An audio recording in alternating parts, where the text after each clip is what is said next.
Hey guys, welcome to SmartMouths Ride. I'm Mimi. I'm Amy. We have another topic we need to talk about. Of course, we have more errands to run. I'm also returning another table. This is another table. I know, it's for a different... Oh no, it's for the same room, but I ordered two. I only need one. When I got it in there, I was like, two's too many. Hey, you don't know until you get it. I know, and I do so much ordering online that... Everybody does. Did you hear the other day BB's closing? Who? BB. You know, the store BB. I know there's not a lot. They're still open? I know there's not a lot of them left, but the ones that are left are all closing. Another retail brick and mortar bites the dust. It's too, I don't know how they even compete when you can get stuff the next day, sometimes the same day. Well, and it is more convenient. Everything's just delivered to your house. Well, and I don't love to shop, so the shopping process is like... So you don't love to shop? I love to shop. I really don't. Kind of. I don't like the process. I told you that on that show, it's like, it feels like Pokemon Go to me. Like, you don't know what you're looking for, you don't know where it is, but when you find it, you have to run like a bat out of hell to get it. But sometimes, you see, that's because you're very decisive and you know what you're looking for. Sometimes you don't know what you're looking for. Oh, no. Yeah, right. You know, you are a very decisive person. You know exactly what you want. So that's why shopping is not the most pleasant experience. I hate it. It's like hunting. I hate it. But that's not what we want to talk about. No. What we want to talk about is this whole debate and drama about free speech at Berkeley. Free speech at Berkeley, which is ironic because they are the bed of the free speech movement in the 1963 year. The huge free speech movement went on campus there to have the school allow political views to be heard on campus. So, now what's happening? So if you haven't heard, Thursday, a woman by the name of Ann Coulter was scheduled to speak at Berkeley. Right. She's a conservative pundit. What do you call her? Yeah, an author, and she's on many shows. Yeah, and she has talk about decisive. Like, she knows what she believes, and she has a very kind of some people might say aggressive way of describing what she believes in. She's very confrontational. She's very strong. She's a very strong-willed woman.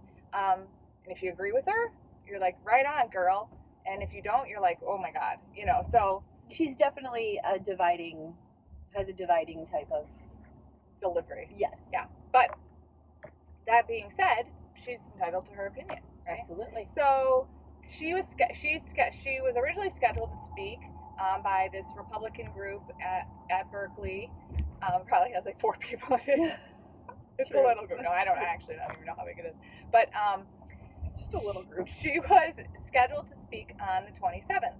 Then all this started coming out where they're like, no, we're going to have to change the date. And the school is citing safety concerns because there are a lot of groups fighting having her come there because they don't want to have her come there. And previously that Milo. Yes. This is on the heels of that. Yes. And that was a very, he was to speak, never got up to speak. There was a lot of rioting that happened and destruction. He's also a conservative speaker. Yeah. And it was just riot. I mean, it was horrible. I think they said $100,000 worth of damage. Yeah. So. Okay. So kind of what we want to talk about is the irony of all this. Like, the home of free speech, yet you won't let people speak freely. Well, and part of their argument is that in the people, they're saying that the people that do come to protest or riot are not necessarily college. They're college students or people affiliated with the college. They're people, outsiders who come in wanting to create destruction. Okay. I don't know how true that is, but that is their, that's part of their thing behind it. So then they said, well, okay, you can't come to Ann Coulter, and then they kind of backtracked and they're like, okay, we'll come now instead in September. And she's like, no, I'm coming now. And then they said, fine, why don't you come in May? There's a week in May. And she knew well that no kids were going to be in school that week. It's a time between. Yes. So it's a reading period. They call right. It. So she's like, no. So she's going. She's coming. Thursday, she's going. The 27th. She's going. She's hoping that it's the school's responsibility to create a safe environment. So we'll see what happens. But here's the thing, and this is my whole, you can use Berkeley as kind of a little microcosm of things are happening all over the country. And sometimes in my case, get a little worried about, what's wrong with someone saying something that, they're not doing. Yeah. Why? Yeah. I don't understand.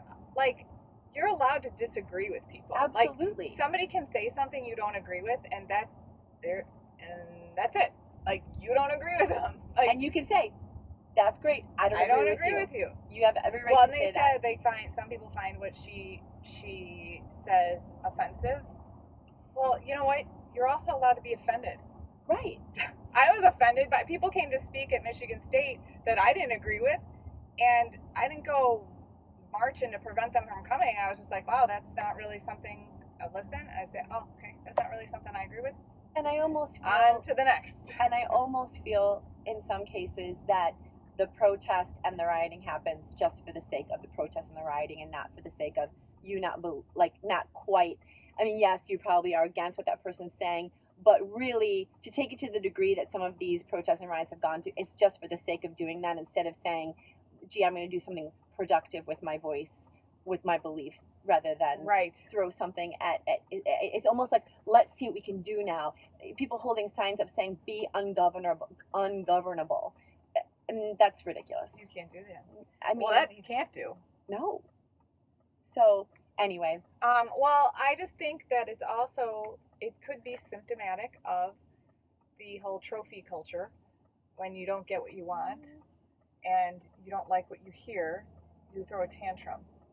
Absolutely. And that's the other point that they're saying, is that by Berkeley, regardless of who or who is not doing the riot or protesting, rioting, they're basically succumbing to the demands of these people and not allowing those people out. So those people are winning, thereby knowing that what they're doing is right. So let's just riot in another place. Let's just keep doing this because it's everyone's afraid of us now. It's shutting down free speech. Shutting it down. And that's what it's Amendment 1, people. Right, Amendment 1. I have one other issue with the whole thing. Okay. Let's hear it, sister. What I find ironic about all of this is that, and I'm certain somebody may disagree with this, but they're welcome to tell me that, but is that the Ann Coulters and the Donald Trumps, they're more anti-establishment and the system and upsetting, the apple cart than the side that's trying to shut them down. And that's ironic because it's usually the arcanists, is that the right word? How do you say it? I don't know. Arcanists? I don't know what word that is. Wait. Miss SAT. Oh no. I have no idea what that word is. Wait. We'll figure that out. Okay. But that want anti-establishment. Right. And it's sort of like the roles have flipped. And that's it's 100% right. The roles have flipped. You're kind of saying, wait, I don't want to hear this person that's telling us to upset the system. And the people who were the cheerleaders and champions of free speech have now become the people who are the you can only say what I want you to say. Supporters of the system. Yes. Yeah, that was much more articulately stated than how I said it. Arcanist? Wait. I have no idea. I do not understand the word you're saying right now. I've never heard it before. Wait, no. Oh, God, why can't I say it? What's happening to me? How do you spell it? ARCH. Arcany? Anarchy? Yeah. Oh, Anarchist. Anarchist! Oh my gosh. I know the word you're talking about now. I need something. Anarchy. That's the word. Okay, I do know the word anarchy. Thank you. Anarchy.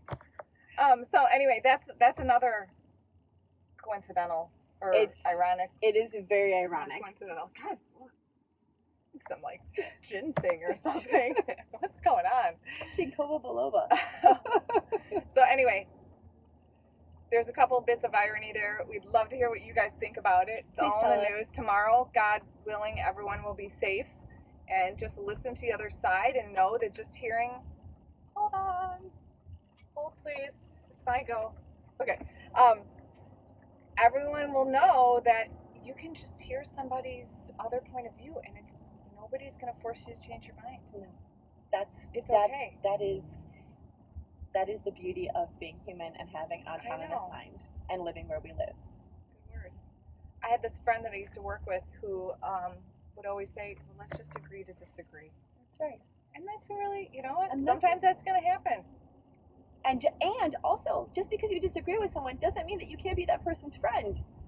Yeah. And I think that sometimes happens, especially now. It's like, oh, you like Trump? I don't like you then. I know. Or you like Hillary? I don't like you then. Judge someone by their actions. That's not right. by what you think they think. Well, thanks for joining us on our Tell us what you think. errand ride. Say a little prayer that everyone's safe tomorrow. Right? That's all that matters. That's all that matters. That's all that matters. Is that everyone is safe. Thanks for watching. Bye. Bye.